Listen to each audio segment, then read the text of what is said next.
y mítico a la filosofía, algo que les decía recién que ustedes van a encontrar en el ebook de María Nidia. Por otro lado, la evolución del conocimiento y la sabiduría, que va a ser fundamental en este periodo y que va a ser el comienzo de la cultura occidental, ¿no?, a la cual nosotros pertenecemos.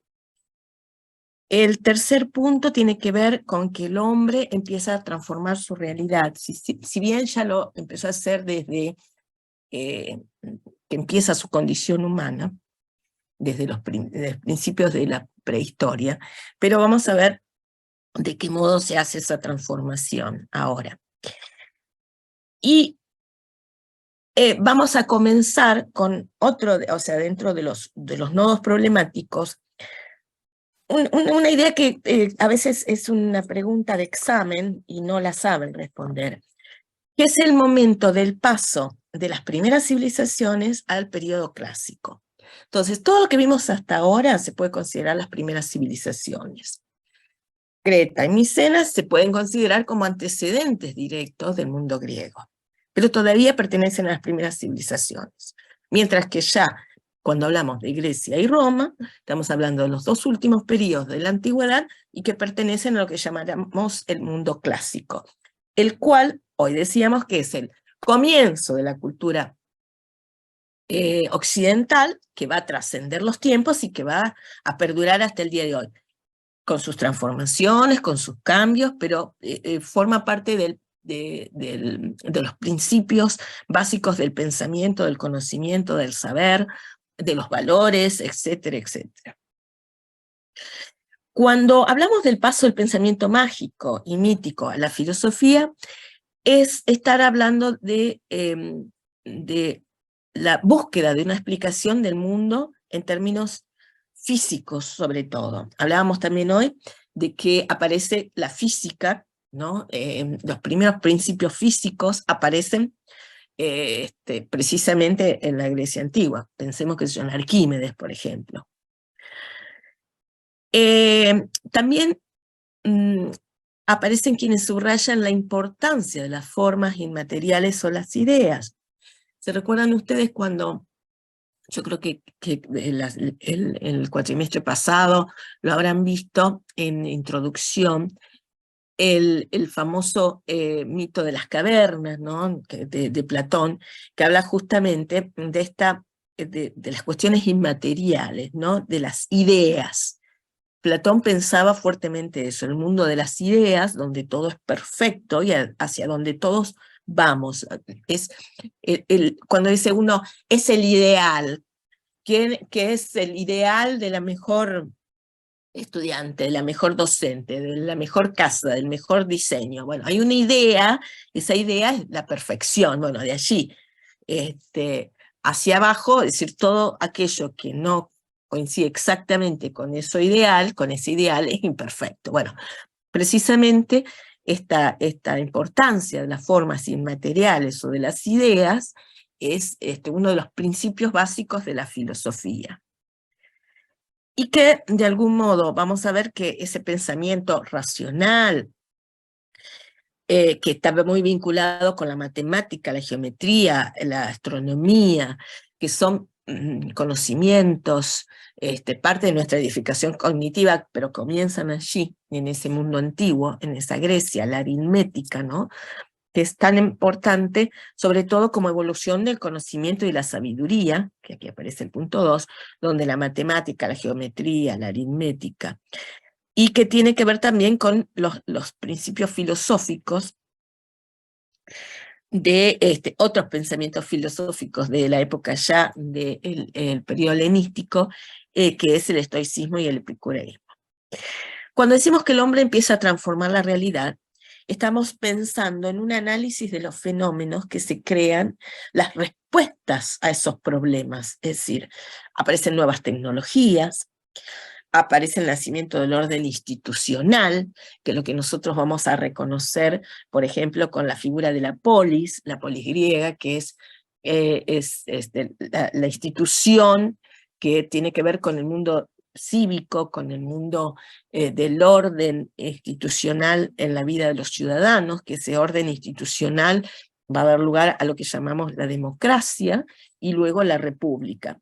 Estamos hablando en general del periodo clásico, no solamente estamos hablando de Grecia, que estos son los principios, por eso hablábamos de dos momentos, el momento de las primeras civilizaciones y el momento del clásico. Y también este paso justamente de entre unas y otras tienen que ver con el desarrollo de las ciudades, con la escritura, que va a pasar de una escritura pictográfica, y esto lo van a ver precisamente con el profesor Zunzunegui, a una escritura alfabética, con muchos rasgos geométricos, o sea, con un grado de racionalidad mayor.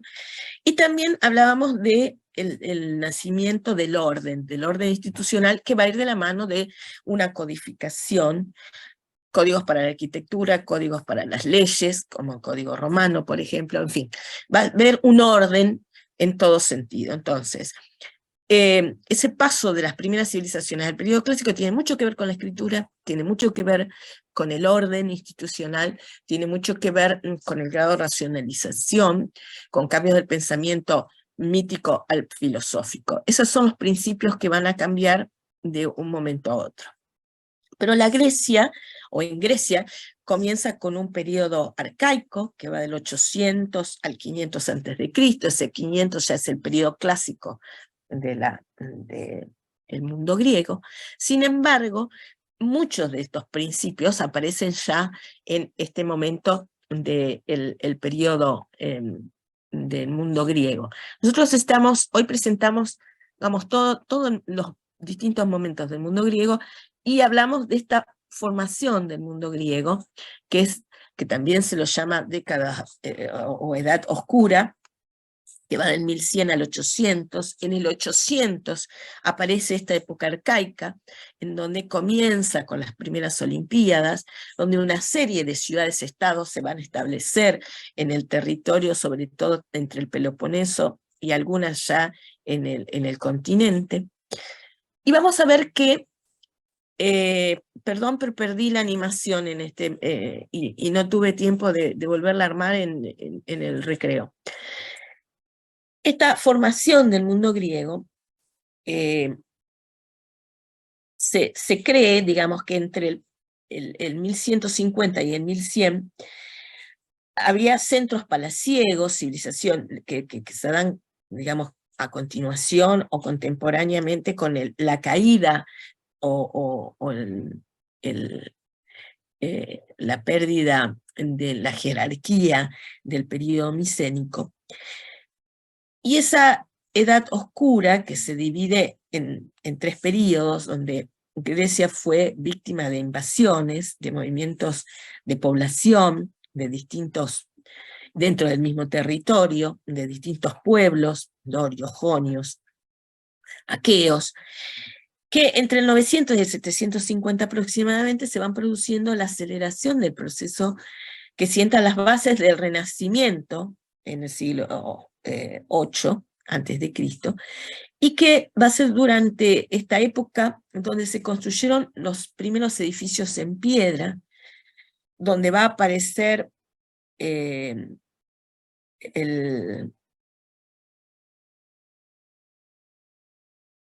una escritura que se había olvidado, justamente porque en estos periodos de decadencia, cuando hay invasiones, cuando hay sustitución de pueblos de unos con otros, precisamente el olvido en realidad no es un olvido porque se olvidaron, sino porque hay una idea, una estrategia de imponer nuevas condiciones, de imponer nuevas formas, y justamente en nuevas formas van a aparecer o se va a constituir los principios de este mundo, del nuevo mundo griego helénico, que justamente provienen de las regiones indoeuropeas, en donde se hablaban distintas lenguas, donde aparece una lengua que va a ser la futura lengua griega, donde va a haber predominio, decía, de varios pueblos, aqueos, jonios, dorios, eolios, arcadios. Entonces, todos estos grupos van a constituir lo que es este periodo de formación del mundo griego, la Grecia arcaica, en donde dos pueblos van a ser los que más van a dominar. Por un lado, los jonios, que eran pobladores primitivos de la Grecia prehelénica, y que fueron expulsados por los dorios y emigraron a Asia, a la Anatolia, lo que es considerado, conocido como la Jonia, precisamente, la Anatolia donde les mostraba la semana pasada, que pertenece actualmente a Turquía, y donde justamente estos jonios, que eran pueblos mucho menos guerreros, más civilizados, que de algún modo va a nacer parte del pensamiento filosófico, del pensamiento de la matemática, la geometría, va a provenir de este territorio de la Jonia, y los dorios, que eran invasores nórdicos, que eran aquellos más beligerantes, más guerreros, que se suponen que eran descendientes de un pueblo llamado helenos, de ahí viene Elea, el nombre de Grecia, o el periodo helénico o helenístico, proviene de allí, ¿no? Esos antiguos o antiquísimos helenos que habían sido expulsados anteriormente y que por los jonios, y luego vienen y se ubican en el Peloponeso, donde Esparta, que está aquí abajo, va a ser la ciudad más importante. Nosotros hoy veíamos Micenas, que estaba por aquí. Aquí está Esparta, y la región de los jonios va a ser, donde la ciudad más importante fundada por los jonios va a ser Atenas, que hoy es la capital de la Grecia contemporánea, pero Atenas va a ser una de las ciudades referentes y básicamente va a ser muy importante para la cultura occidental. Va a ser las mayores referentes, pero básicamente Esparta y Atenas, que también se van a disputar en este momento la jerarquía y van a disputar el poder del territorial. Ciudades que van a ser habitadas por estos distintos pueblos, y que justamente el perfil o las características de estos pueblos van a ser las que va a determinar Atenas, una ciudad mucho más desarrollada culturalmente, Esparta, una ciudad más desarrollada militarmente. Si ustedes se fijan, cuando nosotros hablamos del 1100 al 800 a.C., ese periodo oscuro, va a haber un dominio, digamos, esto que está en azul son los territorios que dominaba Fenicia, ¿no? Donde hablábamos de que Fenicia tenía colonias, o sea, Fenicia en realidad es este azul oscuro, las colonias es este azul un poco más claro, y en celeste están los territorios que eran las colonias griegas, o sea, el sur de Italia, de la península itálica y lo que es hoy Sicilia, y la Jonia, digamos que es Asia Menor, que esto es la Anatolia.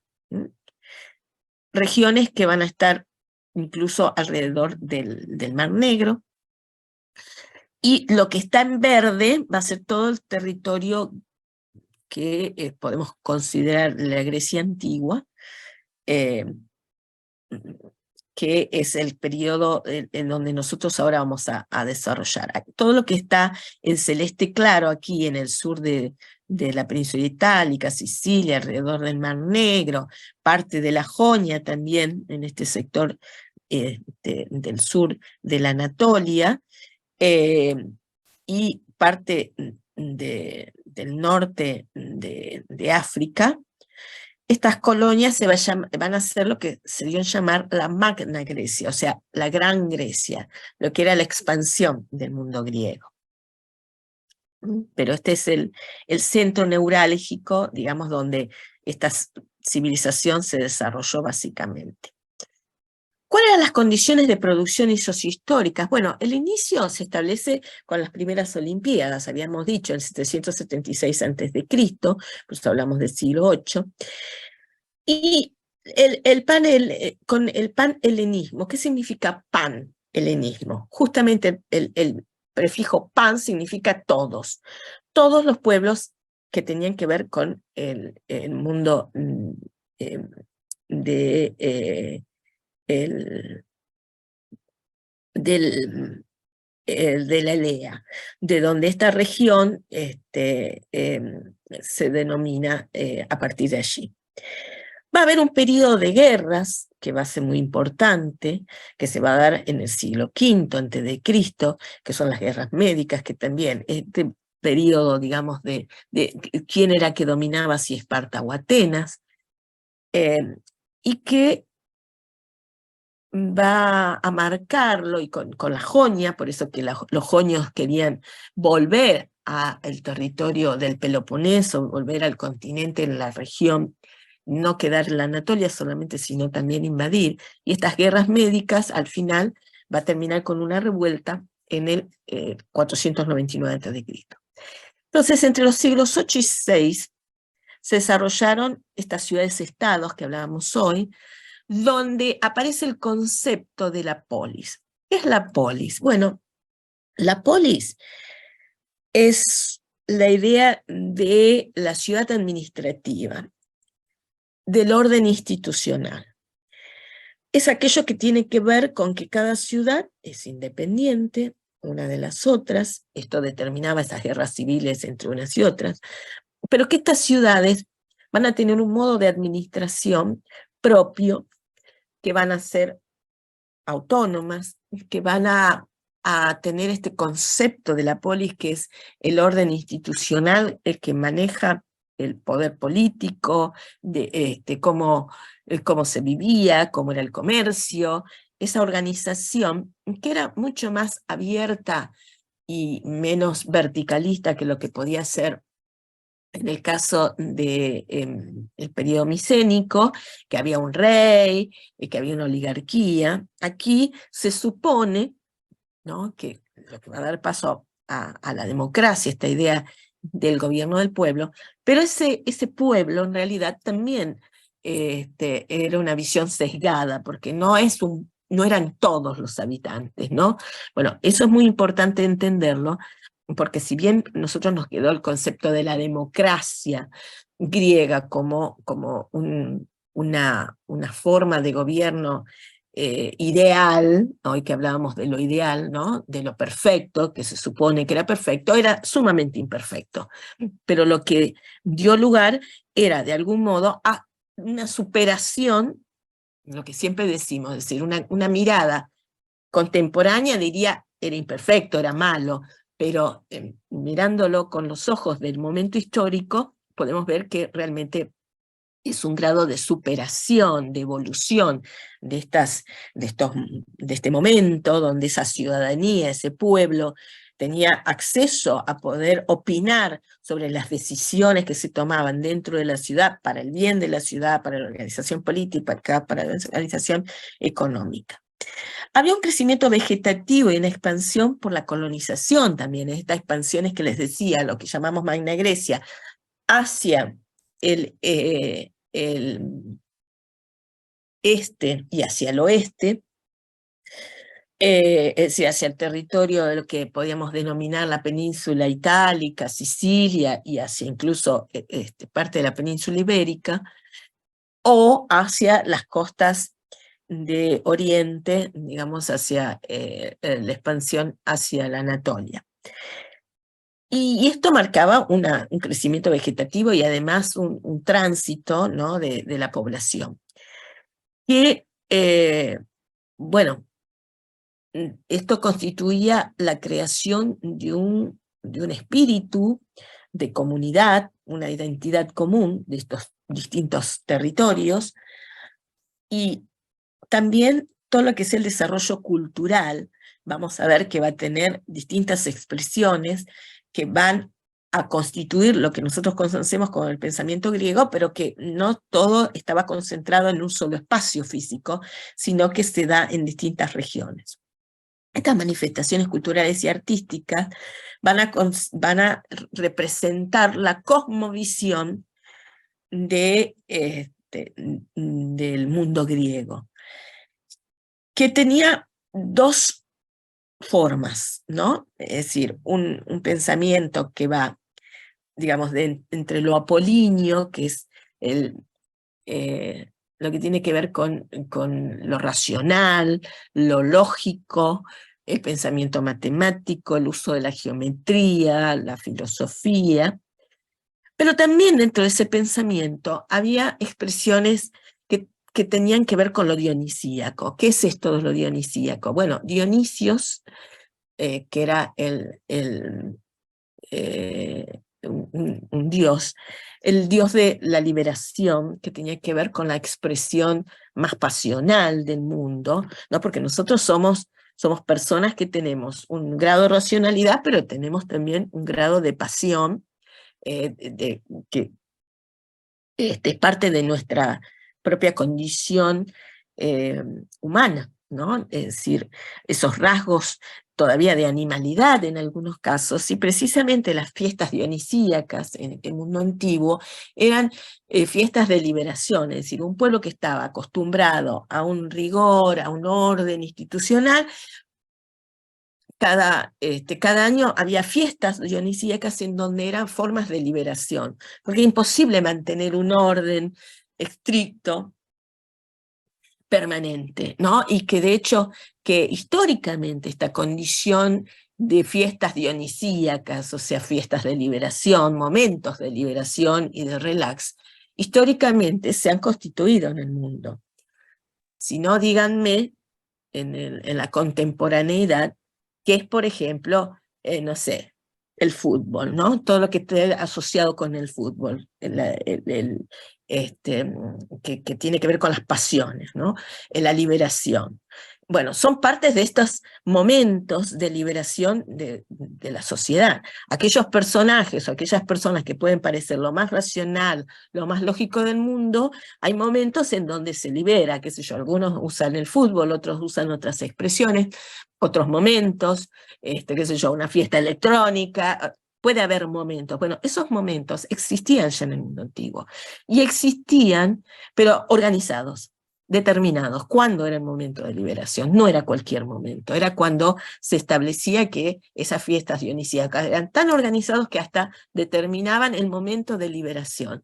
Y eso permitía mantener un orden interno en las ciudades, en estos pueblos, que, bueno, tenían que ver con su propia cosmovisión. ¿Se entiende Profe, esto? profe, Sí. perdón, pero en estas fiestas se les permitía a los ciudadanos romper la ley o era no tan así?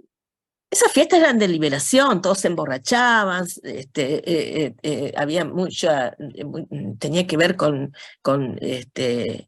orgías, o sea, eran liberaciones extremas. Por supuesto que estaba siempre, bueno, mm, siempre había un determinado control, pero sí eran de liberación total. Había en los teatros, había todo tipo de escenificaciones, bueno, precisamente la gente bailaba, tomaba hasta a cualquier hora, o sea que sí, eran realmente liberaciones. O sea, no podemos saber exactamente cómo eran, hasta dónde, pero sí hay muchas representaciones, sobre todo en lo que tiene que ver con la alfarería. Hay muchos representaciones que hablan de esas fiestas, que cuentan, que se pueden observar. Además, los griegos eh, tenían formas de pensamientos en donde había permisos, digamos, en cuanto a lo sexual, directamente Grecia no era permitida la bisexualidad, no había problemas con eso, no había problemas con la moral en ese sentido. Es decir, es más, prácticamente la relación monogámica no existía. O sea, que había otros tipos de realidad que la que conocemos ahora.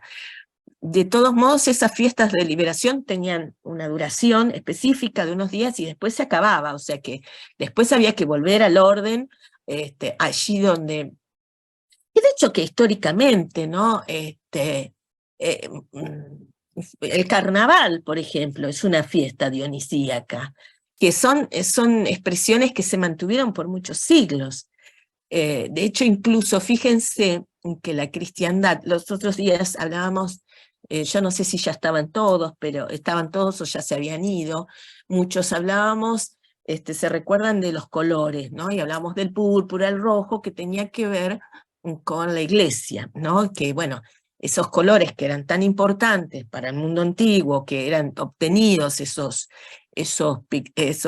pigmentos, por ejemplo, de los moluscos, del mar, o el rojo con el óxido de hierro que había que elaborarlo y demás, eran colores que representaban algún tipo de jerarquías. Bueno, la iglesia retoma esas jerarquías, esos colores para representar los atuendos de las jerarquías eclesiásticas. Otra de las cuestiones que toma del paganismo, este mundo, digamos, por supuesto que para hoy, para el pensamiento cristiano, estos pueblos eran paganos, politeístas.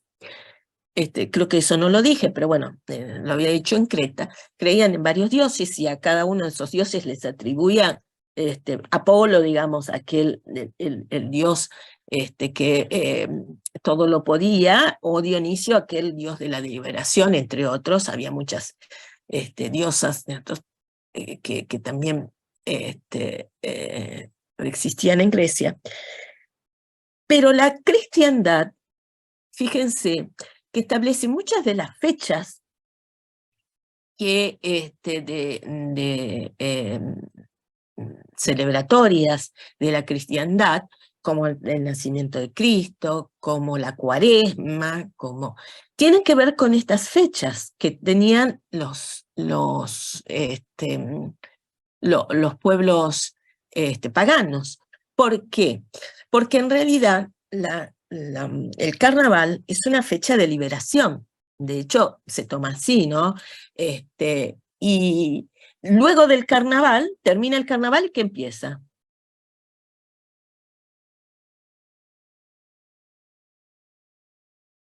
A ver, el carnaval tenemos Una feriado. fiesta. ¿Eh? Una...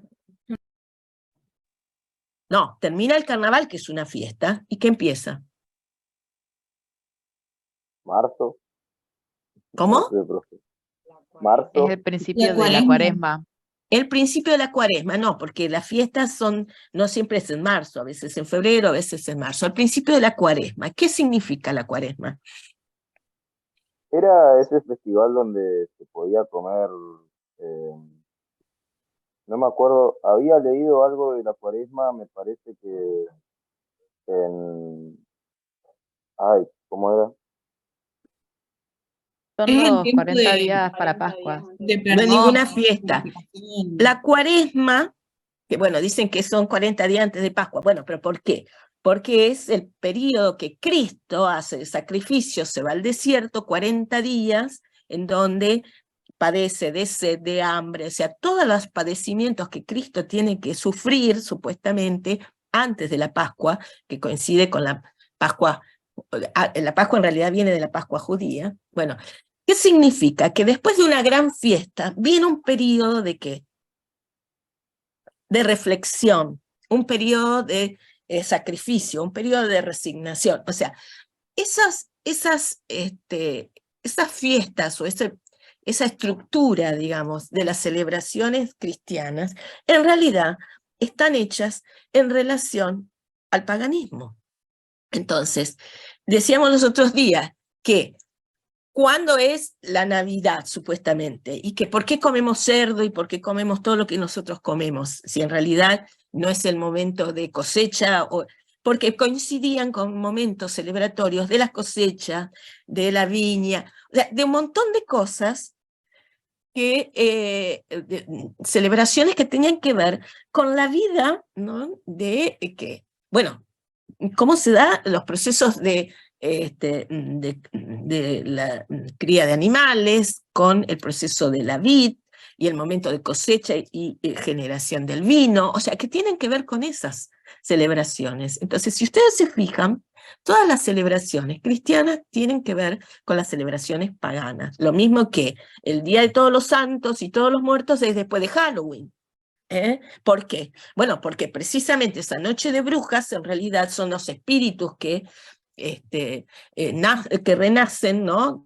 Y que, bueno, al otro día viene una celebración del Día de los Santos y de los Muertos. ¿Se entiende esto? O sea, la cristiandad, la religión cristiana, es una construcción y está construir a estos momentos cúlmines o estos momentos de jerarquía o de importancia dentro de las celebraciones cristianas en función de contrarrestar estos momentos dionisíacos, digamos, del mundo pagano.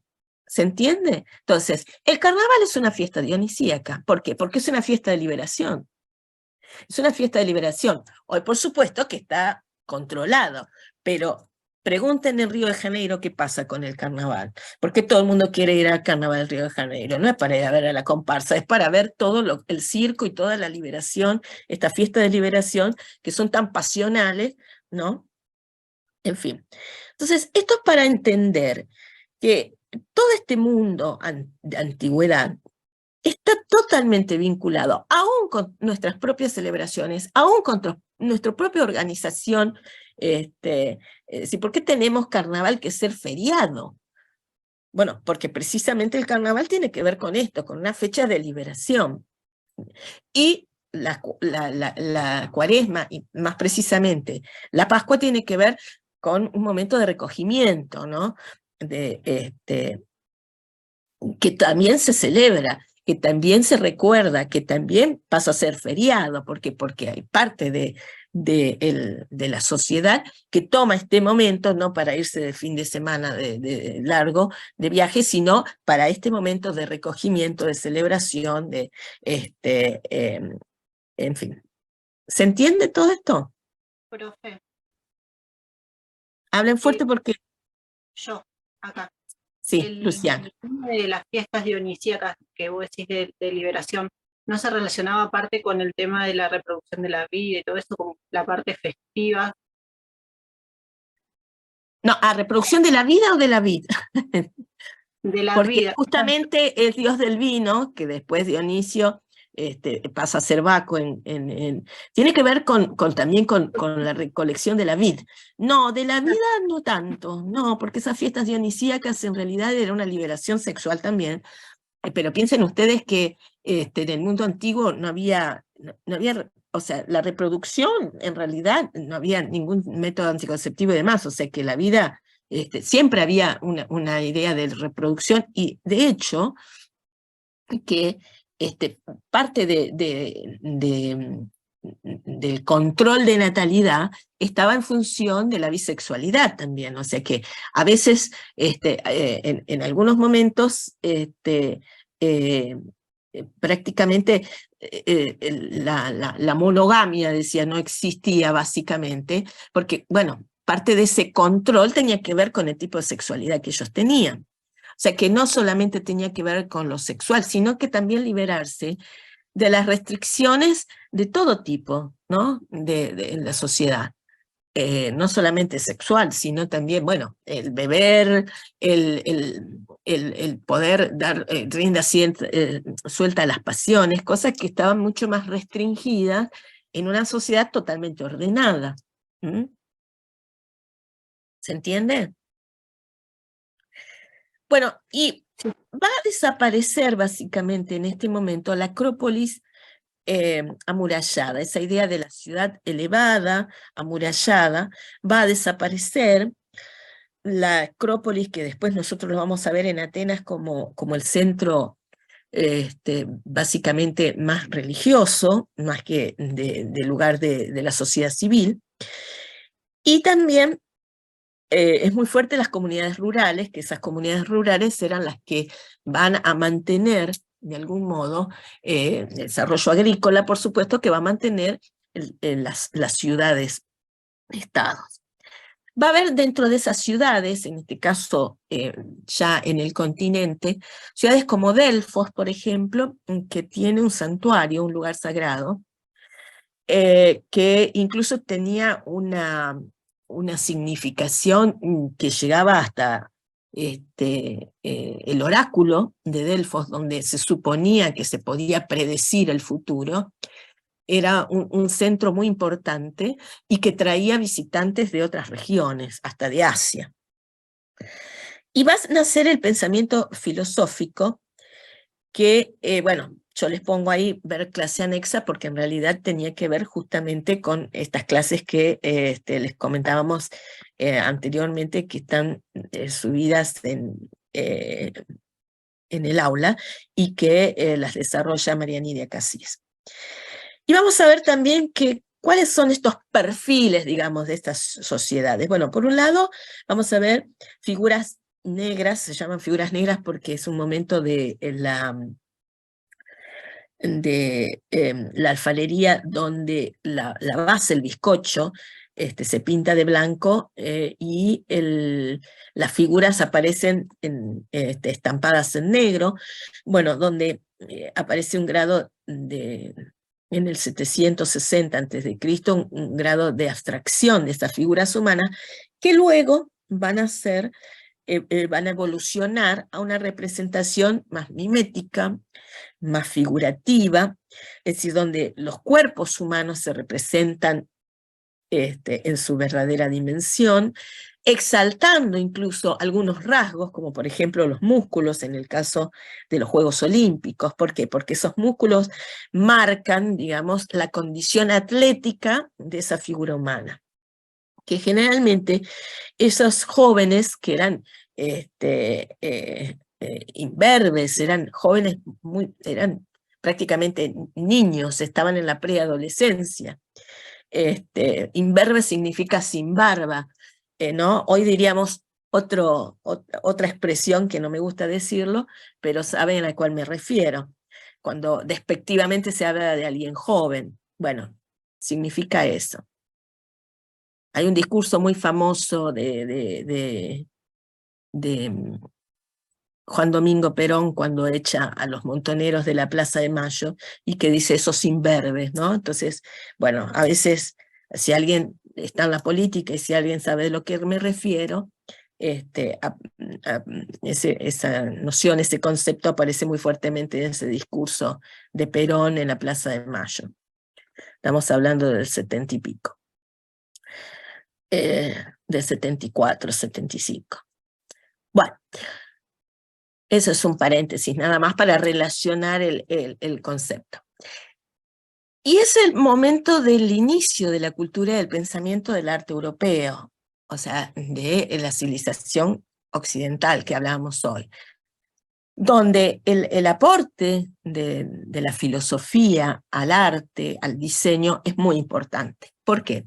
Bueno, porque aporta ese pensamiento racional, donde todo debe estar comprobado, para lo cual el modo, por ejemplo, en la construcción de la arquitectura, tiene que ver con el comprobar que cada uno de estos elementos permite soportar un determinado peso, que cada uno de los elementos que compone la arquitectura están relacionados unos con otros, en relaciones de proporciones, donde aparece para la composición, por ejemplo, de una fachada de un templo griego, el rectángulo áureo, es decir, es un conocimiento muy exacto de las relaciones de proporciones. Entonces el aprovechamiento de las experiencias empíricas para crear los fenómenos, es decir, cómo dos elementos pueden soportar un tercer elemento, este sistema trilítico que ahora está llevado a una forma mucho más abstracta y mucho más elegante y mucho más sofisticada, ¿no? Que es de aquella Puerta de los Leones pasamos a una fachada de un templo griego mucho más elaborada. en este momento aparece la arquitectura monumental, que de hecho es parte de los principios de la arquitectura que va a trascender los tiempos. Cuando nosotros hablamos de la clasicidad y de la influencia del mundo contemporáneo, si nosotros vemos, no sé, la fachada de el Congreso de la Nación, si vemos la fachada de la Catedral de Buenos Aires, vamos a ver un templo griego, aun cuando es un templo católico, no es pagano, pero sin embargo las referencias allí están. Y estamos hablando de una catedral de Buenos Aires que se construye en 1830, ¿no? El periodo de Rivadavia. Entonces estamos viendo cómo esos principios constructivos, aquellos rasgos lingüísticos o formales aparecen todavía en la contemporaneidad. Y todo país o todo Estado-nación que se crea a partir del siglo XIX, apela a estos recursos lingüísticos como forma de reconocer un momento que es la antigüedad clásica, la antigüedad griega, a partir del concepto de democracia, o sea que asemejan, digamos, representa este concepto de democracia con la propia arquitectura, aunque era templaria, no era de un espacio cívico, sino más bien religioso. Y esta idea de la arquitectura en piedra, en principio los templos se supone que no, se sabe que eran de madera anteriormente a la piedra, que a partir de los incendios y el deterioro que sufrían al poco tiempo de construirlos, es que se pretende sustituirlo por la piedra. De hecho, ¿por qué? Porque la piedra es un material mucho más perenne, perdura más en el tiempo. Entonces, el escoger la piedra para templos o para el uso de espacios arquitectónicos que representaban los espacios civiles, tenía que ver con esta idea de la perdurar en el tiempo. Y se crea, nacen lo que se llaman los órdenes. ¿Qué son los órdenes? Y hoy hablábamos de los dorios, ¿no? Como ese pueblo fuerte, guerrero. Y hablamos de los jonios, como aquellos más culturalmente más desarrollados, que podríamos hoy entenderlos como aquellos más pensantes, y que justamente van a dar lugar a dos de los órdenes, de las formas de representarse. Espérenme un minuto, denme un minuto que tengo que cortar por una cuestión, denme un segundo por favor y ya vuelvo.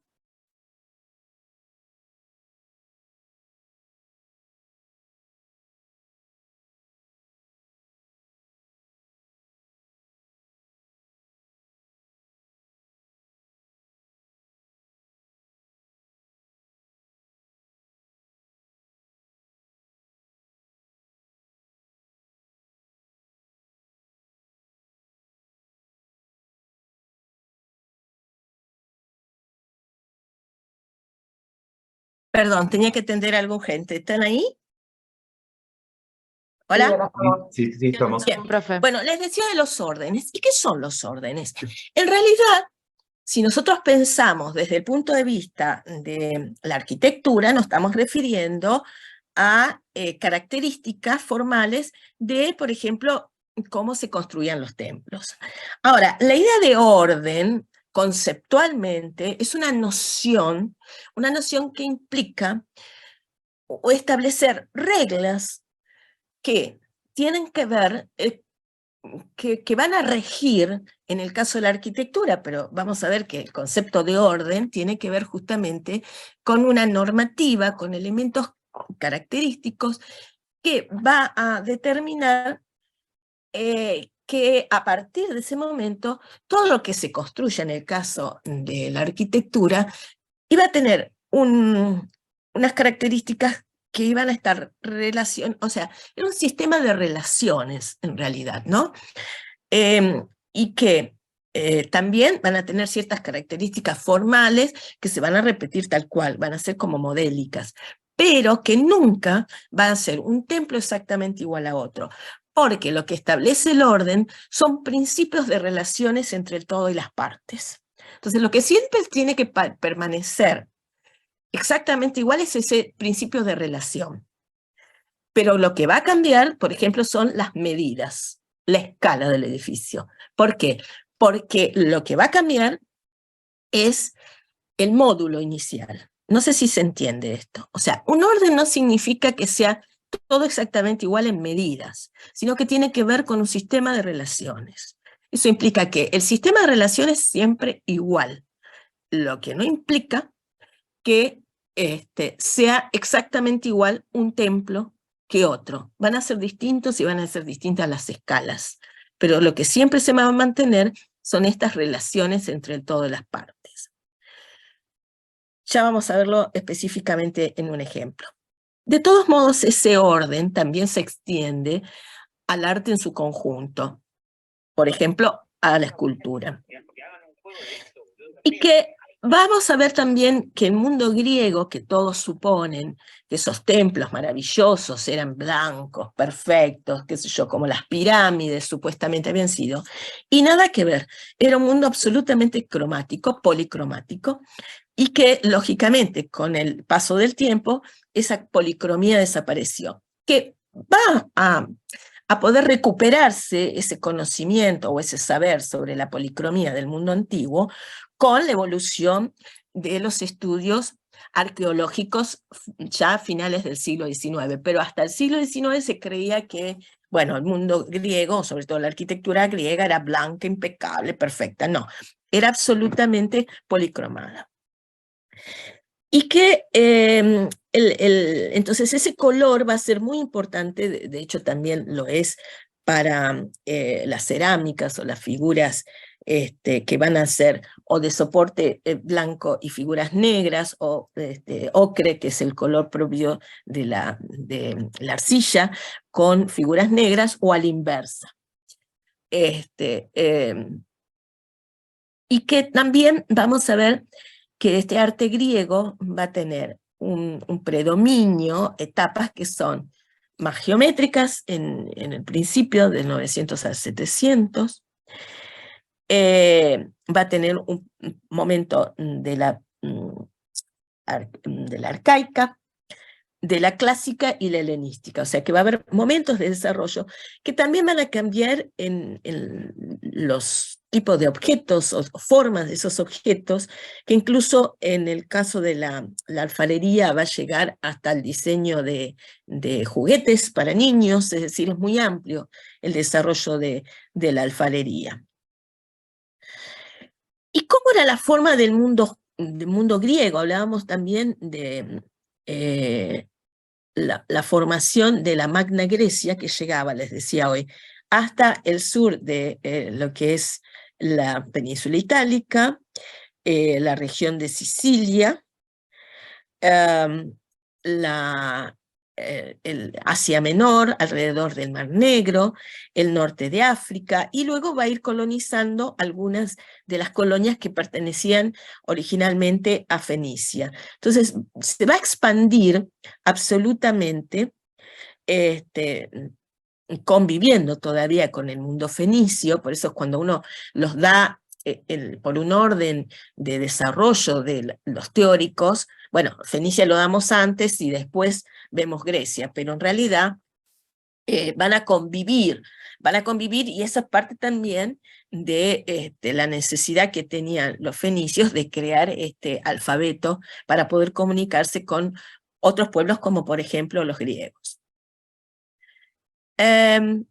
Y cuando hablamos de la arquitectura va a evolucionar también de la época arcaica, que al inicio de este momento de estas ciudades-estado, donde decíamos que Delfo iba a ser un referente en cuanto como una ciudad en donde se recurría para estas predicciones, digamos, que se hacían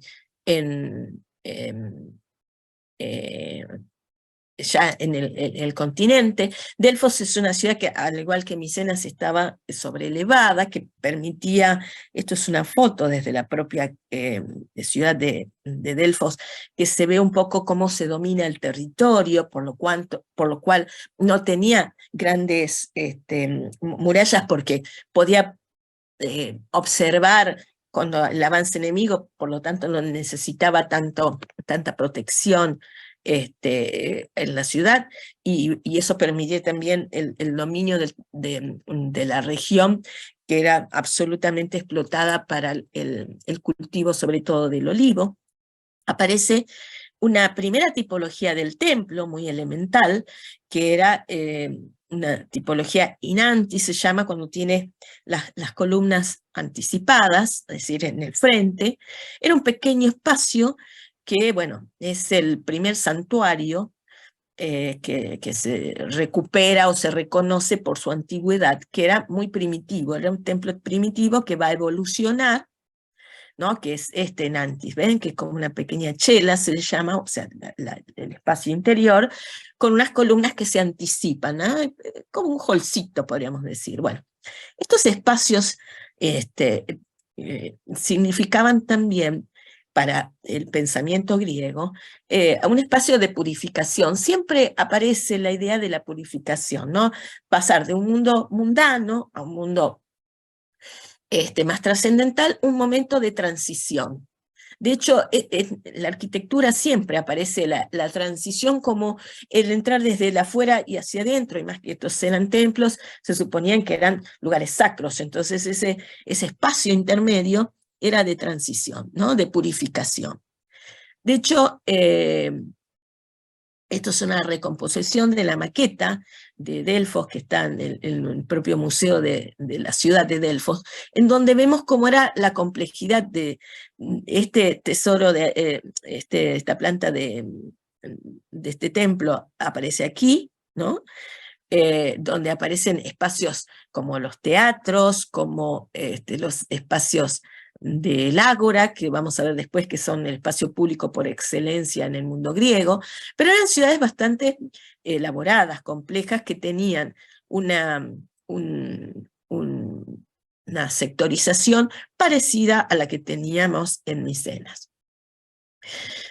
Pero hablando del templo griego, ¿cuál es la importancia de entender el templo griego? En realidad no desde el punto de vista solamente arquitectónico, sino entender que todo el pensamiento griego está fundado o se puede entender muy fácilmente a partir de la arquitectura. Por ejemplo, esta foto que tenemos del segundo templo de Hera en Paestum. Paestum está ubicado en la península itálica, al sur de Nápoles, y es una ciudad que ha conservado los restos, por supuesto, de una ciudad que ha conservado varios templos que están en unas condiciones extraordinarias y que nos permiten entender varias lógicas.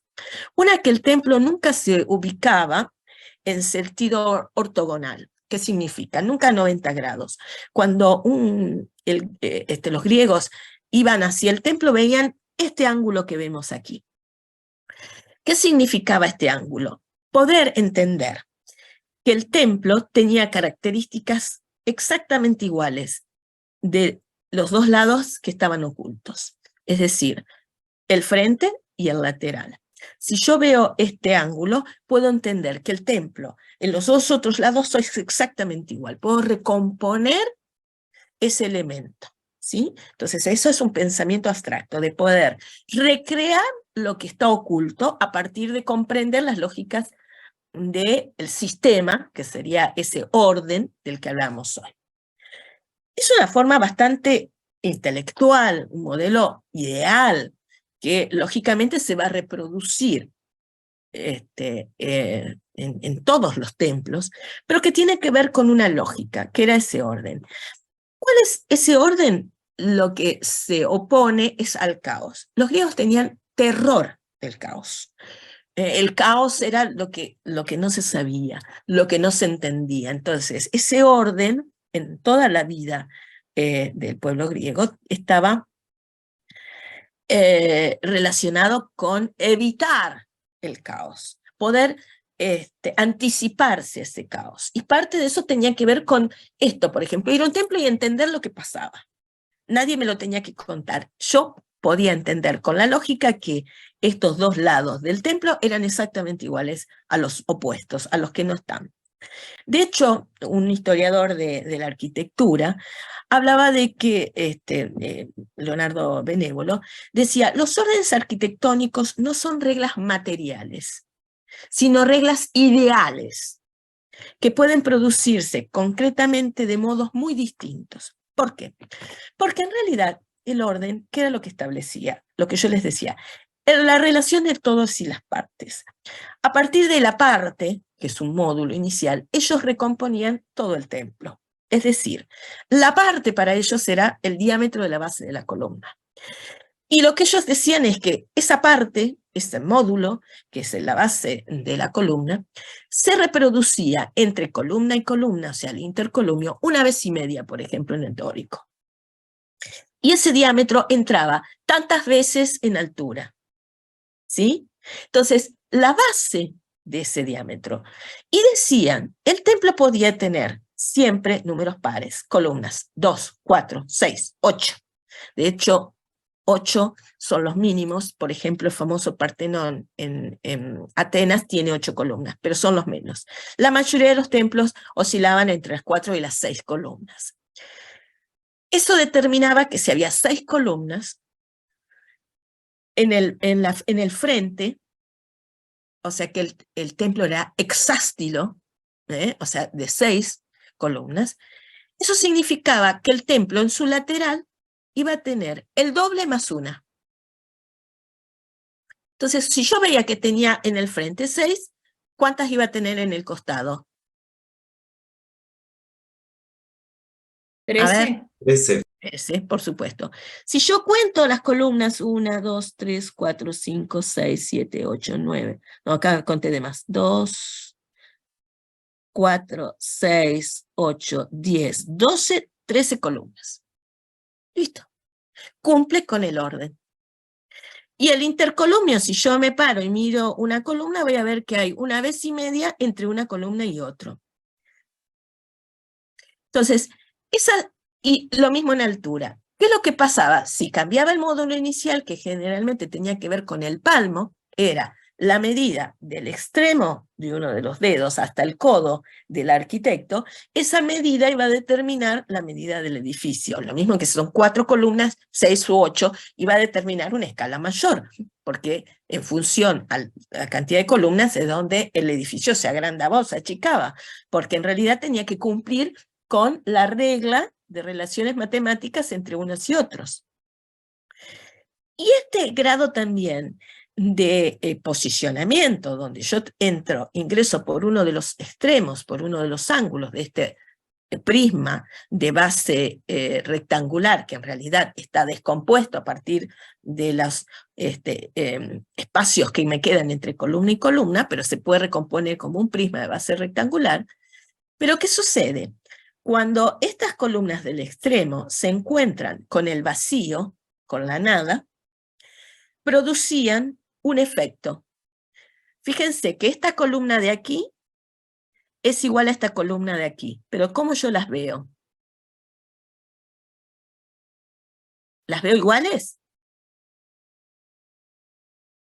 Pregunto. En perspectiva se va achicando a medida que se va alejando. En realidad no es que se achican a medida que se van alejando, porque bueno, ese es el efecto Visualmente. óptico. Pero esta columna, que está en contacto con el vacío, se ve más delgada. ¿Sí? Que estas columnas que están entre el espacio interior, o esta. Esta que está en contacto con el vacío se ve más delgada. Para lo cual, ¿qué hicieron los griegos? Bueno, acá los distintos tipos de templos, que no nos importan tanto, están los tolos, que viene de esa memoria cultural, digamos, del templo curvo, que en el caso de este es en el propio Delfos, el tolos de Delfos.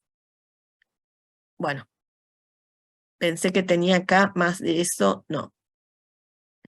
Lo que les quería decir era que había deformaciones ópticas que los griegos las van a hacer en función de poder corregir aquello que el ojo precisamente por una cuestión fisiológica, de forma, no ve exactamente cómo las cosas son, sino que las ve deformadas, entonces ellos hacían correcciones ópticas para que nosotros veamos el templo perfectamente desarrollados. Bueno, hablábamos entonces de estas formas, hablábamos del tolo, que es la planta circular, que ya habíamos visto en los tesoros, que también había una elaboración del canon, de los órdenes en función a estos templos circulares, y el canon también se va a extender al arte escultórico. Esto significaba que una búsqueda de belleza ideal, con la armonía entre las partes y ese todo, que también se van a llevar al arte escultórico. Ahora, en este arte escultórico van a aparecer ciertos tipos de representaciones. En este caso estamos hablando del Museo de Delfos, donde aparece el moscóforo, que era ex voto. Ex voto es una figura que en realidad nos protege o reza, nos sustituye en el rezo a nosotros, a los creyentes, y que en este caso lleva de ofrenda un becerro. Esa ofrenda que es el becerro, esta figura, vamos a ver que también en el mundo cristiano hay una recuperación de esta imagen, hay una memoria que recupera a esta figura del moscóforo como esa ofrenda del becerro, con la figura de Cristo, con esta idea también de el buen pastor, que una de las lecturas, digamos, del Evangelio, del Nuevo Testamento, justamente recurre a la idea del buen pastor, aquel que va y recupera la oveja perdida y demás. Ahí aparecen estas memorias culturales. Recuerden estas imágenes porque van a ser recuperadas en el medioevo y por la cristiandad toda. Entonces, esta cuestión también de la evolución de la escultura griega y el incorporar también esta idea del orden, de la relación entre del todo y las partes que había en la arquitectura, también se reproduce en la escultura, y aparecen también estas imágenes que son como la esfinge de Naxos, que también aparecen figuras humanas en un híbrido mezclado con cuerpo de león, alas de ave, que les recuerda también a Mesopotamia. O sea, que hay esa memoria cultural de esas formas que son especies de espantaespíritus, ¿no? Y que van a ser muy características de la época porque tienen que ver con esas creencias paganas. El santuario de Delfos es donde encontramos estas figuras y encontramos un montón de exvotos o de elementos o de objetos. Realmente es muy importante Delfos, el Museo de Delfos, porque como llevaban justamente ofrendas a Delfos para que les puedan predecir el futuro, esto hace que podamos recomponer a partir de todas esas ofrendas muchas de las producciones artísticas y culturales. Y va a surgir también la escultura en piedra, mármol y bronce. Y van a aparecer en las esculturas tanto figuras femeninas como masculinas, donde la desnudez tiene que ver con la exaltación de los rasgos humanos, es decir, poder reproducir cada vez con mayor grado de exactitud la perfección humana, ¿no? Ahora, esas esculturas, piensen ustedes en las figuras generalmente jóvenes, porque lógicamente el cuerpo de un joven está,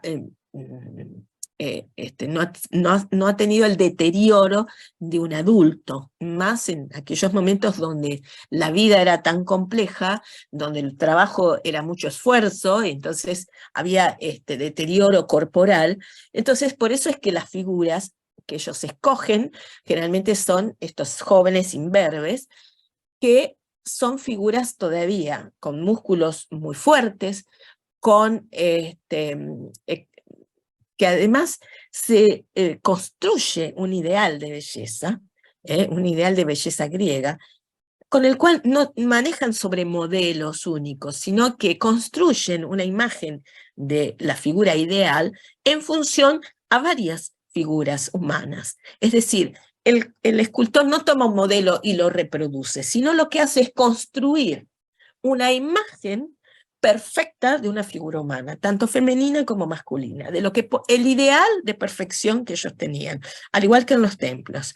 Es decir, son construcciones que ellos hacen en función a la imagen ideal de algo. ¿Sí? ¿Se entiende? Bien. Entonces, estas estatuas estaban también calculadas para que se vean desde un punto de vista. Entonces, también es importante entender que no a diferencia de lo que eran la arquitectura que se veía en un ángulo donde mejor se podía entender la totalidad del edificio, las esculturas se veían de frente, sobre todo en el periodo arcaico. Entonces, la idea era lograr una nitidez de líneas, una perfección de la ejecución, que lógicamente va a ir evolucionando, y esto es, digamos, de algún modo, los periodos cómo evolucionan. En principio, siempre adelantando la pierna izquierda, ¿no? Como en movimiento, porque eso permitía mejorar la percepción de esa figura. Podía incluso entender la flexibilidad en el grado de la articulación de la rodilla, y los brazos a los costados. Si ustedes por allí, Brian, vos haces fotografía, ¿no es así? Bueno, Sí, ¿y cómo es la fotografía? O sea, de las figuras humanas, ¿recomiendan siempre no adelantar una de las piernas? depende en la fotografía publicitaria, así de modelo publicitaria, sí, pero depende para estilizar y todo eso. La fotografía de moda. De moda. ¿Pero por qué? ¿Qué pasa con esa pierna que se adelanta? La verdad no tengo mucha teoría de eso, pero supongo que fue una cuestión de estilizar el cuerpo. De estilizar. Los griegos ya sabían que anticipar, adelantar una de las piernas generaba un grado de estilización. Entonces, ellos ya sabían que eso mejoraba la percepción de la figura humana. Gracias, Brian. Entonces, surge estos principios, digamos, en este caso los kurós, que van a ir evolucionando. Fíjense cómo, bueno, los rasgos van a ir evolucionando, también se ve el tipo de cabellera que usaban, el cabello suelto, largo, para los hombres con una especie de tiara o vincha que les recogía parte del cabello, pero eran todos jóvenes y a medida que va evolucionando la figura humana, vamos a ir viendo un mejoramiento en el trabajo de los rasgos, ¿no? Entonces, hay una idealización y de ese cuerpo aparece una sonrisa, que es una sonrisa muy sutil, pero para que el rostro también tenga un grado de expresión, para los brazos paralelos al cuerpo, el pie adelantado, la cintura muy alta y muy marcada, como que permite también mostrar mayor la musculatura de las piernas, es decir, y una concepción casi de dos triángulos que se encuentran en el centro, que se recuerdan esas figuras abstractas de Micenas, como que de algún modo reproducen esa imagen. La figura femenina también, las coré, corai en plural, estas figuras femeninas que también van a ir evolucionando, que generalmente están con presencia de atuendos como grandes, largas túnicas. En el caso, por ejemplo, de esta Leia, que aparece cuando uno se acerca, ha perdido el color, pero era policroma. Vemos el detalle, por ejemplo, este es el detalle de los pies de esta figura, fíjense que, bueno, está ataviada con una especie de hojotas que tienen un grado de diseño. Es decir, fíjense que la imagen femenina en este caso recoge uno de los brazos y lleva en algunos casos, bueno, como una especie de flor en la mano, que tiene que ver con la idea de fertilidad. Es decir, hay otros elementos que aparecen, pero básicamente también el cabello rizado, largo, con algún elemento, tiaras o alguna especie de vincha, que también hace alusión a lo que era el cuidado personal, que aparece en la moda, algunos detalles que tienen que ver con eso. Entonces también esta idea de la ofrenda no aparecen desnuda como si los hombres, que había que mostrar esa musculatura porque eran aquellos que participaban también, los jóvenes atléticos, ¿no? Y en cuanto a la cerámica, ya les explico por qué cerámica recién podemos hablar en Grecia, porque aparece un espacio donde se construía, donde era una fábrica, donde se trabajaban las ánforas, y que se constituye una especie de cementerio de ánforas que se llama Ceramicus en la antigua Atenas, y entonces de ahí viene el nombre de denominar cerámica a toda alfarería. Es como si dijéramos mostaza y sabora, digamos. La mostaza es el nombre del producto, del aderezo, digamos, y sabora es la marca. Bueno, lo mismo pasa con cerámica. La cerámica en realidad es aquella que proviene de Ceramicus, del Ceramicus, que era solamente en Atenas, pero que lógicamente a partir de allí se popularizó el uso de la denominación. Y las técnicas decorativas se hacían con anterioridad a la cocción, donde se las recubría con una especie de grasa, de cera, mejor dicho, que bueno, la cera es una grasa animal, que permitía darle la coloración, se la sumergía en pigmentos, pero aquellos espacios donde estaba cubierta con cera no captaba, no absorbía el color, por eso es que se cubrían las zonas que iban a ir del color de la arcilla, digamos, y lo que iba a ir con color se la sumergía, y eso es lo que absorbía el color. Las ánforas tenían muchas formas, pero esas ánforas lo que tenían, que reproducían o escenas por ejemplo, en este caso de la guerra de Troya, donde está la figura de Aquiles, por ejemplo, o escenas también míticas, o escenas de guerreros, o escenas de atletas en pleno desarrollo, por ejemplo, corriendo maratones, que las maratones eran, además de los kilómetros que tenían que hacer, eran a campo traviesa, entonces muchos de los jóvenes morían en esa hazaña, digamos, deportiva, pero cuando morían se transformaban en héroes, digamos, porque se exaltaba esta condición, digamos, de la hazaña del esfuerzo físico, digamos, que se producía en esta actividad deportiva.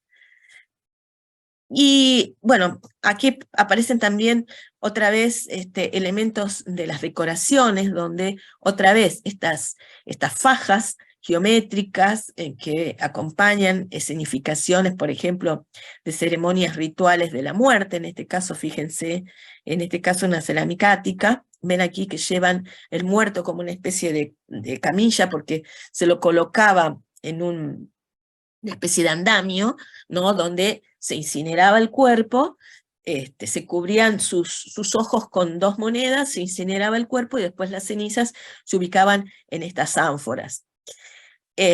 O en este caso reproducciones de figuras zoomórficas, o también en este caso celebraciones, es decir, figuras humanas, animales, más geométricas, más destacadas, en fin, van a ir atravesando los distintos periodos del arte griego. Y en cuanto a la Grecia clásica, que comienza en el 499 a.C. y básicamente hasta el 323, que es el momento que Alejandro Magno, oriundo de Macedonia, invade el territorio griego y se apodera de él, pero tomando la cultura griega como parte de sí misma, porque de hecho el propio Alejandro Magno había sido educado por Aristóteles, uno de los famosos filósofos griegos. Y acá, para representar la Grecia clásica, aparece la figura del Partenón, ¿no? Aquel templo que está tan famoso, que está en la Acrópolis de Atenas, cuya construcción, bueno, es un templo octástilo, es decir, con 8 columnas, por lo tanto en su otro costado tiene 17, y fíjense que también todas las fotos que ustedes van a ver del Partenón siempre es exactamente igual, en el ángulo, porque precisamente cuando uno ingresa a la Acrópolis, ingresa y lo primero que ve es este ángulo. No hay modo de ingresar de otro lado, porque hay un ingreso que se da a través de los propilios, que es una sucesión de columnatas, también como parte de la purificación de la vida terrena a la vida trascendental. Entonces es el único modo de verlo al Partenón. Básicamente en este periodo del mundo clásico, la cultura jónica, y más precisamente la ciudad de Atenas, va a ser la que va a dominar este mundo griego. Y bueno, la ciudad de Atenas, esto es una maqueta que reproduce de algún modo cómo era la ciudad. Es decir, hay un espacio que es el ágora, que es el espacio cívico por excelencia, y hay un espacio sobrelevado, que era la antigua Acrópolis, donde la ciudad se fundó, pero que luego queda, ya en el periodo clásico, como la ciudad de los templos, digamos, esa ciudad sobrelevada, en donde es la ciudad más bien sacra. Y que donde ya fuertemente aparece durante este periodo un régimen democrático no participativo. Esto que yo les decía que no era un régimen democrático perfecto como lo entendemos hoy, sino que solo participaba una cierta parte de la población. Y esa polis es el concepto de la ciudad-estado, surgida justamente desde esa edad oscura que habíamos hablado hoy, perdón, y que va a perdurar hasta el dominio de Macedonia sobre el territorio. Y esa hegemonía de Atenas, es decir, ese poder que tenía por sobre el resto de las ciudades, lo fue logrando a partir no tanto de un esfuerzo militar, sino a partir de la cultura, a partir de su desarrollo cultural. Si bien todavía existía un régimen de esclavitud, había una sociedad sumamente estructurada donde estaban los ciudadanos, que eran aquellos que no eran extranjeros, que no eran mujeres, no eran niños, o sea que era solamente un grupo de hombres. Los extranjeros se llamaban metecos y no tenían derecho al voto, a participar, digamos, de las decisiones políticas, aunque eran libres. No es lo mismo que los esclavos, que estaban totalmente privados de la libertad y que no disponían de ningún derecho. Estaban al servicio de sus dueños, que eran a quienes los explotaban para distintos tipos de actividades. Y la estructura de la polis conlleva ¿a qué cosa?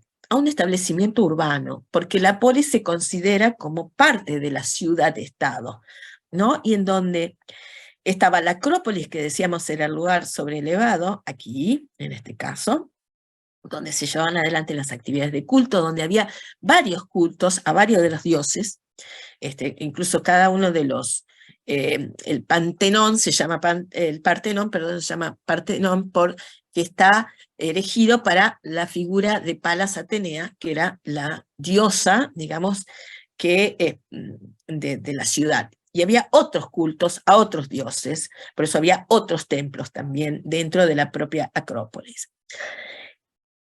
Y de algún modo el ágora era el espacio urbano, aquí, que no tenía una estructura específica, pero sí había un espacio abierto, un gran espacio público, que viene de la idea del megarón, ¿no? Ese espacio de reunión, de encuentro, de donde todo sucede.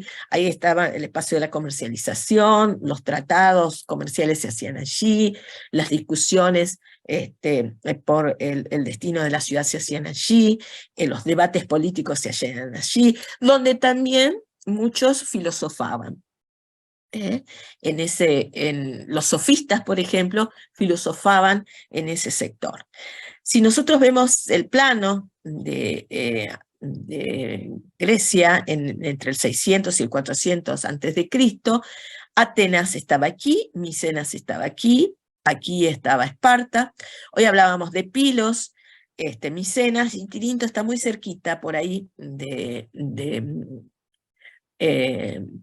Micenas, que eran aquellas ciudades del periodo micénico, mientras que Esparta era una de las que dominaban en la Grecia arcaica, Olimpia, donde se da estas primeras olimpiadas, Corinto, otra de las ciudades que está en un istmo, que comunica el Peloponeso con el territorio, Delfos está aquí, la famosa Tebas está aquí, es decir, pero bueno, a partir de el siglo V, Atenas y sus aliados, que están todos en ese color rosado, van a dominar el territorio. Esparta y sus aliados, que eran aquellos que están en este color medio amarillito beige, habían dominado entre el 600 y el 400 a.C. Esta idea de la polis, que era ese sistema político, ese régimen democrático que decíamos no era participativo, donde todo ciudadano podía participar del gobierno. Ahora, el tema es que no todos eran ciudadanos, porque si eran extranjeros, yo no hubiese sido ciudadana. Si alguno de ustedes es extranjero, supóngase que de Santa Fe, todo aquel que viene de algún pueblo o alguna ciudad por fuera de Santa Fe no es ciudadano. Santafesino, el profesor Zunzunegui que viene de Paraná no hubiese sido ciudadano, no podría haber tomado decisiones para Santa Fe, ni las mujeres, ni los niños, ni los extranjeros, ni los esclavos. Entonces, los cargos, había cargos de los magistrados, de senadores, de jueces que establecían la jurisprudencia, que era lo que estaba bien y lo que estaba mal, lo que juzgaban, y cualquier ciudadano, sin que tuviera en cuenta su nacimiento o su fortuna, podía aspirar a los honores y alcanzarlos. Cualquier ciudadano, que no importaba su nacimiento, significa si su familia tenía poder económico o no. Generalmente tenían poder económico aquellos que eran nativos de la ciudad. Pero bueno, decía sin importar su orden de nacimiento y dónde habían nacido, o sea, de qué familia.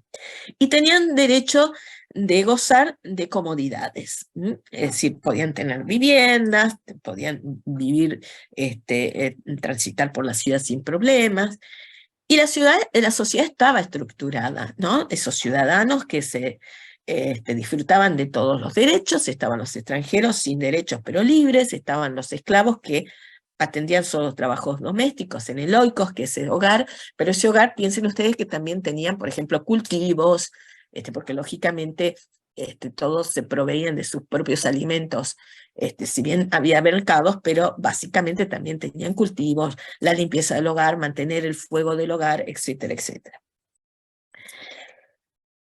Y la asamblea. La asamblea era una reunión pública donde todo el mundo se conocía y cumplía qué función. Bueno, ahí es donde se discutían las cuestiones de Estado, y donde se podía aprobar o desaprobar algún tipo de moción en cuanto a de lo que se iba a decidir para la ciudad. Y los electores eran más o menos unos 15.000 a lo sumo, depende de la cantidad de habitantes. Pero según Richard Sennett, que es un pensador contemporáneo, solo entre el 15 o el 20% de la población eran ciudadanos, o sea que era un número muy mínimo, muy minoritario, porque bueno, el resto lo componían los extranjeros, los esclavos, las mujeres, los niños, etc. Ese espacio que era el ágora, digamos, ese espacio público por excelencia, el sector donde, bueno, todo sucedía, podríamos pensarlo, si lo trasladamos a Buenos Aires, qué sé yo, la Plaza de Mayo, donde alrededor de la Plaza de Mayo está todo, está la catedral, están los ministerios, está la Casa de Gobierno, nos estaría faltando el Congreso. Puede ser en Santa Fe la Plaza de Mayo también, 25 de mayo, o sea, donde está la Casa de Gobierno, donde está tribunales, es decir, donde la gente se reúne cuando hay protestas, la gente se reúne cuando hay alguna celebración, es decir, son esos espacios públicos por excelencia. Y que entonces estaban las estoas, que son esta especie de galerías con columnatas, donde estaban una serie de espacios, de chelas o espacios interiores, que es donde se desarrollaba ¿qué cosa? Las transacciones comerciales, los documentos públicos, donde estaban los escribientes que hacían estos tratados, donde incluso se caminaba discutiendo las cuestiones políticas o se filosofaba, ¿no? Entonces, de esas estoas viene el nombre de estoicos, donde estos filósofos que fueron posteriormente a este periodo clásico, aquellos que filosofaban en estos espacios públicos por excelencia. Y que en ese ágora, ¿no? Estaba la estoa, estaban los tolos, que eran esos templos circulares, que estaba el buleterio, que era donde se discutía en la asamblea, discutía en el buleterio, donde había, bueno, distintas estoas se fueron construyendo a medida que pasaron los siglos, así que varias de las estoas se ubicaban un poco en forma arbitraria, pero siempre dejando este espacio cívico para el encuentro, donde ya desde el punto de vista religioso, lo iba a atravesar una procesión que en el caso de Atenas atravesaba la procesión, este espacio público del ágora, para subir hacia la ciudad de las celebraciones, es decir, la ciudad sobrelevada, aquella del culto. Y entonces esa procesión panatenaica, que iba haciendo un recorrido medio arbitrario y que incluso ingresaba a través de los propilios, que es este edificio lleno de columnatas, que es como una especie, que es aquí. La procesión ingresaba, se iba haciendo un recorrido zigzagueante, y una vez que ingresaba, toda esa sucesión de columnatas de algún modo determinaba un grado de purificación que se tenía para llegar al lugar de culto, donde estaba el Partenón, que era el edificio más importante, el templo más importante, el Erecteión, que era otro edificio que se encontraba aquí, donde aparecen unas columnatas que son en realidad figuras femeninas, ¿no? Que son las cariátides, que se supone que representaban a esclavas que sostenían parte de la techumbre del templo. Es decir, era un complejo de templos que estaban aquí. Al templo no se ingresaban las celebraciones, o sea que solo al templo ingresaban los sacerdotes o las sacerdotisas. Todas las celebraciones se hacían en el espacio abierto, ¿no? Y aquí el Partenón, una vez que uno lo recorría, por aquí atrás había una especie de atrio, de espacio donde se llevaba adelante las celebraciones. Nunca se ingresaba a los templos. O sea, los simples mortales no podían ingresar.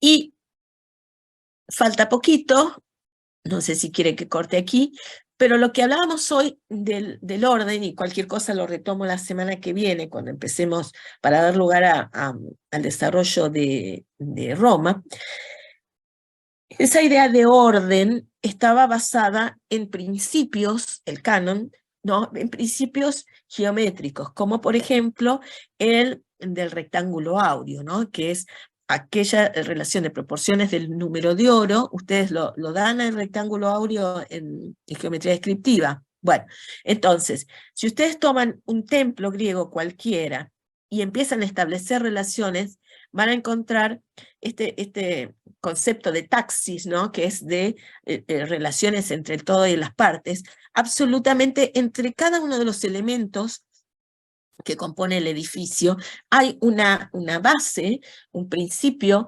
geométrico subyacente, que nosotros no lo vemos a simple vista. ¿Qué vemos? Un edificio armonioso, un edificio que nos resulta como perfecto. Y ese grado de perfección, ¿gracias a qué? A esta estructura que subyace. Entonces, cuando uno a veces ve un diseño y dice, qué bien diseñado que está. Fíjate las relaciones, estas proporciones. ¿Por qué? Porque, bueno, hay una base, ¿no? Por más que nosotros no la veamos, pero vemos algo que está perfecto, o que está en orden, o que es armonioso. Y la armonía tiene que ver con esto, con relaciones de proporciones que van a ser fundamentales para que el edificio se vea como perfecto. ¿Por qué? Porque hay esa aspiración hacia ese ideal de belleza que, bueno, tiene que ver con ese canon, ¿no? Vemos rápidamente, y lo que hablamos de orden, también esa denominación de dórico, jónico, corintio, va a determinar la calidad o la estética de ese edificio. ¿Por qué? Porque el dórico es las relaciones de proporciones hace que el edificio sea más fuerte, menos esbelto, como en el caso del jónico, donde el capitel, o sea, el remate de la columna tiene una característica muy simple que va a evolucionar con estas volutas para el jónico, y para el corintio, que ya aparecen estas hojas representadas, hojas de acanto, que es una planta de la región, que va a dar otras características. Entonces, cada uno de estos órdenes tiene sus relaciones de proporciones que cuando uno ve un edificio dórico, jónico, corintio, va a ver que son mucho más esbeltos los jónicos y los corintios que con respecto al dórico. ¿Por qué? Porque justamente tiene que ver con el perfil o las características de esos pueblos. El pueblo dórico, el pueblo jónico o el corintio, que es precisamente de esa ciudad que estaba en ese istmo que vincula la península del Peloponeso con el continente. Bueno, la semana que viene seguimos con esto. De todos modos, se empieza a entender esta idea de orden, el concepto, que no es una relación matemática más que una característica de medidas, digamos, exactas. Lo que va a cambiar, es decir, lo que siempre se va a mantener esta relación entre el todo y las partes. Lo que va a cambiar es el módulo inicial, lo que va a dar características distintas, y bueno, lógicamente, como cada uno de los órdenes, el dórico, el jónico y el corintio, tenía distintas relaciones de proporciones, por eso es que unos se van a ver más esbeltos que otros, por ejemplo. En fin. Claudia. ¿Alguna pregunta de lo que hemos dado hoy? Claudia, Sí. antes que se sigan retirando, recordarles que la semana que viene a primera hora, al principio de la clase, se va a tomar la primera evaluación parcial, que va a ser a modo de cuestionario. Yo diría que tengan presente hasta Grecia arcaica, ¿te parece, Claudia? Ya como no Sí. terminamos bien esto último, hasta Grecia arcaica, lo que se vio hoy en clase. ¿Sí? Desde la primer clase hasta Grecia arcaica sería el tema que entra. ¿Alguna ¿Sí? consulta sobre eso? Ajá. Va a ser un cuestionario a modo de multiple choice, no de desarrollo, del mismo modo que ustedes ya hicieron cuestionarios en Introducción a la Historia, o aquellos que hayan hecho Historia 1 en algún otro año.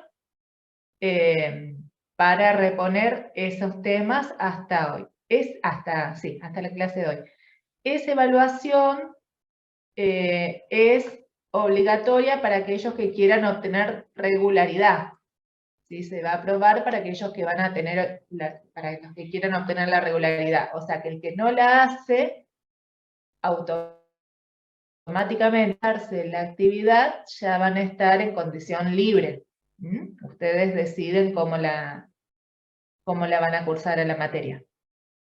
¿Sí? Es obligatoria para obtener regularidad. Va a ser esta evaluación y una evaluación a final del cuatrimestre para la segunda mitad del contenido del programa. ¿No va a ¿Alguna haber otra? trabajo práctico? No va, este año, por las pocas clases que tenemos y estas condiciones de paro y estas condiciones también de ustedes de masividad, decidimos no hacer trabajos prácticos. Por eso son importantes las evaluaciones, porque son las únicas calificaciones con las que nosotros vamos a contar para que puedan llegar a la regularidad o quedar libres. ¿Sí? No va a haber trabajos prácticos. Sí, Van a ser además, dos evaluaciones, que es esta y una más cerca del fin del cuatrimestre, y luego ya van a tener el examen final de la materia. además de los trabajos prácticos,